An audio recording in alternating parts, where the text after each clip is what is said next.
The first for the S&D Group is Pedro Silva Pereira. Thank you, Chair. Let me begin by thanking the rapporteur for his comments, and I'm sure we will work together in order to find proper compromises. Although I do agree we have a lot of work to do if we really want to reach an agreement and a compromise, taking into account the obviously different views we have in these very sensitive matters.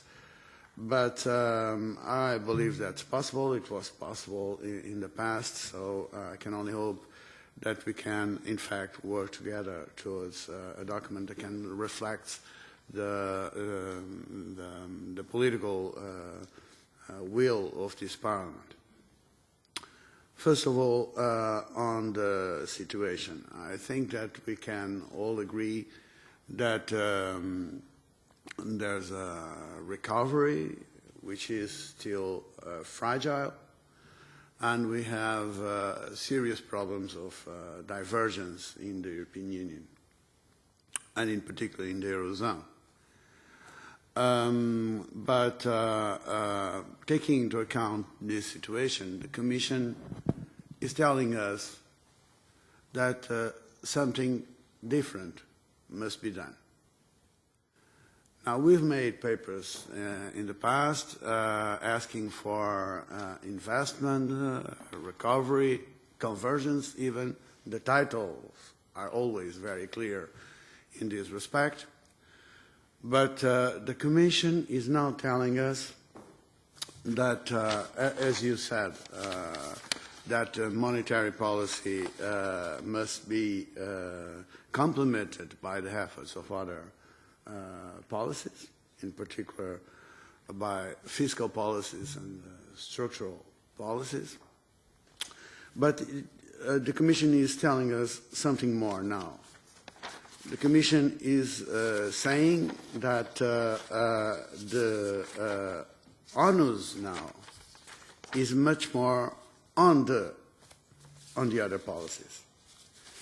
It says all policy tools, monetary, fiscal, and structural, need to be used, but now the onus is on other policy areas, other than monetary policy, of course, to safeguard the economic recovery. So the Commission is saying that fiscal policy should do more. And if this is relatively new coming from the European Commission in these terms, it is not new in the European debate. We know that the European Central Bank is calling for a more active contribution of the fiscal policy. Now,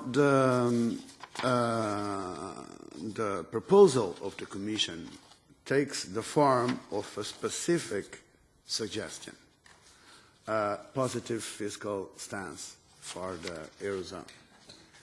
And we know that the European Commission has even suggested some figures for that, 0.5 of the GDP.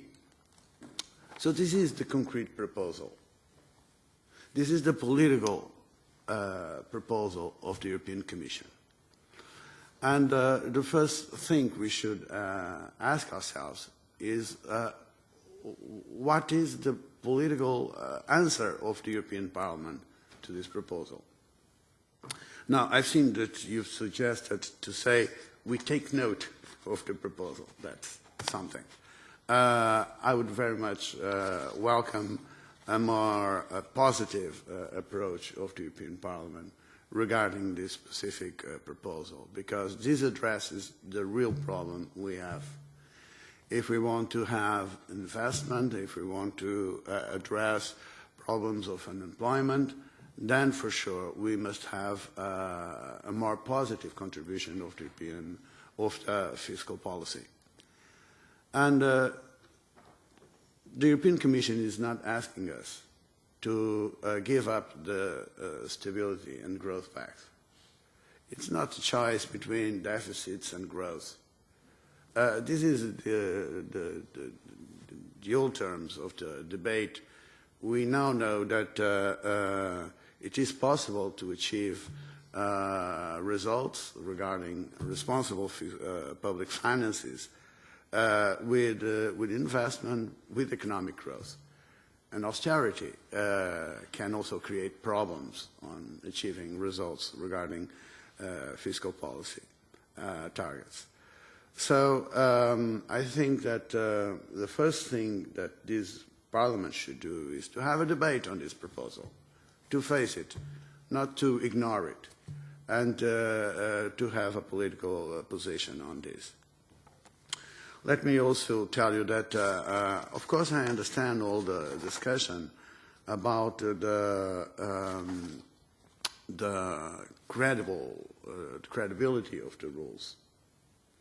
But I don't see a need to make a reference to the so-called exitance of the European Commission to use the instruments available under the excessive deficit procedure.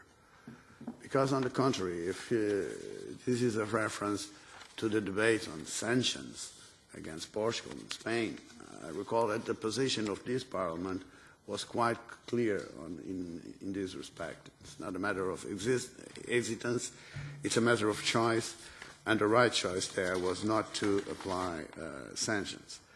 So I would say that these are major concerns, of course, for our group, and I would like to add two more.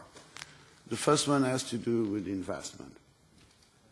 Of course, the European Commission underlines the need for investment, and I'm sure you, as rapporteur, you acknowledge that. But the reference to investment here is also linked with the investment plan for Europe. And I believe the European Commission makes important references to the need to prolong this investment plan, and I believe this should have a clear position from the European Parliament.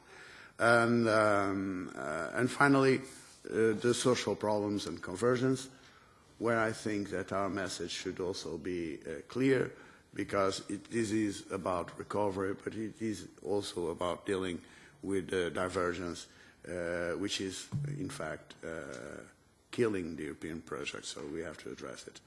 Having said this, I'm sure we will find a way to work towards a compromise in this respect. I look forward for that. Thank you.